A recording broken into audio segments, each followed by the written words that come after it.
Welcome back to LGM's workshop. Today I'm going to show you how to do pale skin with nothing but some shade paint and dry brushing. Nice simple things to get started. First we're going to need a primer, same as previously, Colourforge Standard Grey, Citadel Mechanica Standard Grey, Halvaz Grey Primer, whatever's going to be a good mid grey to a light grey to start with. For paint we're going to be using Citadel Acrylics, Celestra Grey, Ulfern Grey, if that's how it's pronounced. Basically it's two almost off-whites, very light greys. We're also going to be using shade paints for the first time. We're going to be using Drybrush Violet, really strong punchy purple. Drakenhof Nightshade, again very similar to that, though blue. In Coela, is it Coela? I don't even know how you pronounce this, but some of the names are daft. It's a dark green shade.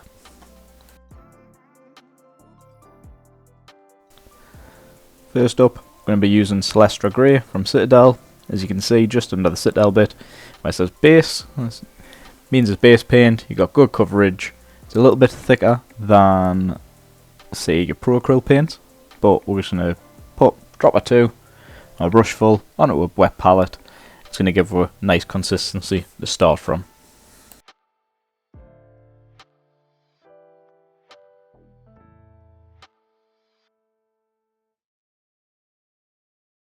Going to start working away around the model with a brush full of paint. As you can see, I've only got about halfway up the bristles. Being this way, you don't want to get it into the what's called the ferrule, which is, I believe it's called the ferrule.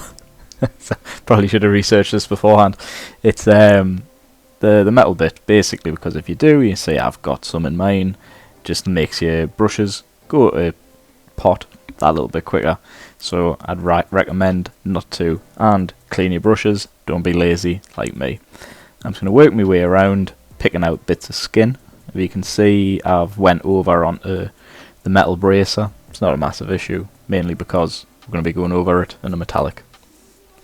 Because the metallic's a more opaque paint than the Celestra Grey, it's going to cover it nicely, doesn't matter. Again, when we're going through doing this across the face is the helmet, sorry, it's going to be all metal, so again, doesn't matter if we'll get it anywhere else.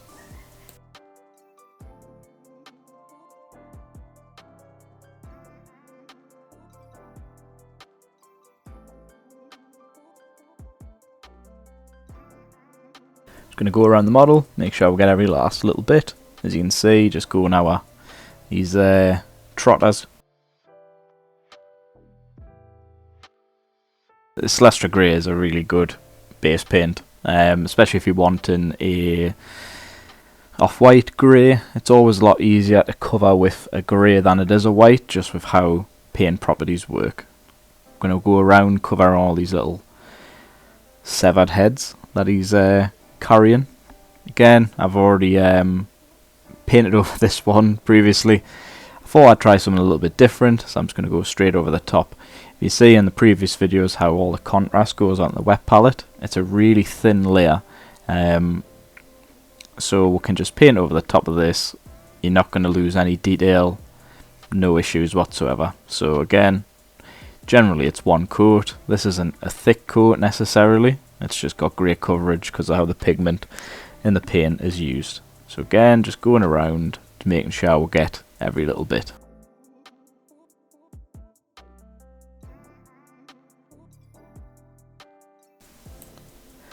Moving on to the shades, I've got Drybrush Violet here. You can see the bottle's a bit of a mess because I've spilt it before. What can you do? Not built to stay stood up. I've got Drakenhof Nightshade, which is my dark blue shade.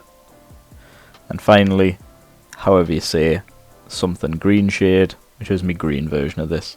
So I'm going to just give it a nice old shake. What you'll notice as soon as I put this on the wet palette, shade paints are a lot more like almost like a milk consistency, maybe a little bit even thinner than that. It's a lot more watery, even more watery than a contrast, I'd say. Again, we're just going to put a couple of brushfuls on there, mainly just to control how much is on the brush, not necessarily to thin this. All we're going to do, start applying this to the model. As you can see, I'm pulling against the grain just to let the shade deposit in any recesses. You see, got a tiny bit on the leg there. It's not a massive issue because we can either get a little bit of water on the brush and move it around like we did in the contrast video, or because when we get to the dry brushing, we'll build in no issues and cover that up. So I'm just going to go around, going against the grain to let that deposit in all the little recesses.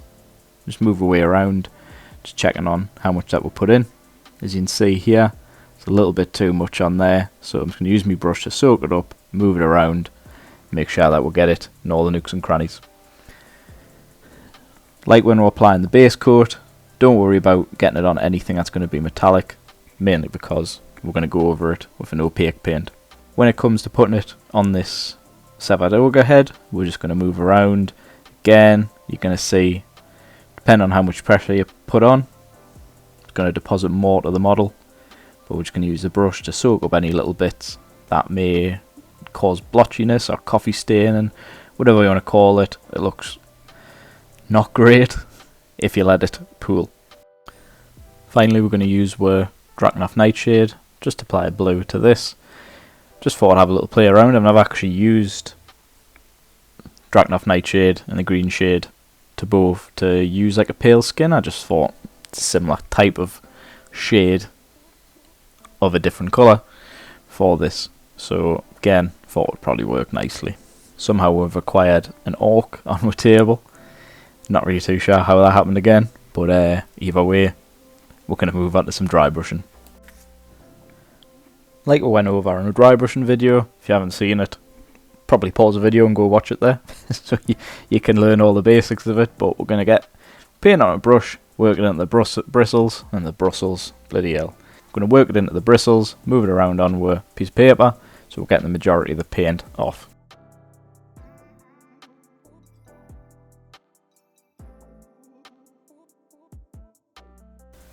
We're then just going to apply it to the model. Again, like in the dry brushing video, I'm going to pull it against the grain, against the detail, just picking out them high points. As you can see, obviously we had that little bit where we went over before on his pants. So what we're going to do is just work over it. As you can see, it's very similar colour to what we used to get the original tone, which then just hides any of these little stains that we've got. So just work our way around, picking up all the little high points, all the bits of muscle, fingertips, all that kind of stuff. As you can see on his spear, he's got his little fluffy bit, might have a bit of purple on there. Again, not a massive deal, we're just going to give it a nice thorough dry brush, masking any of that staining previously.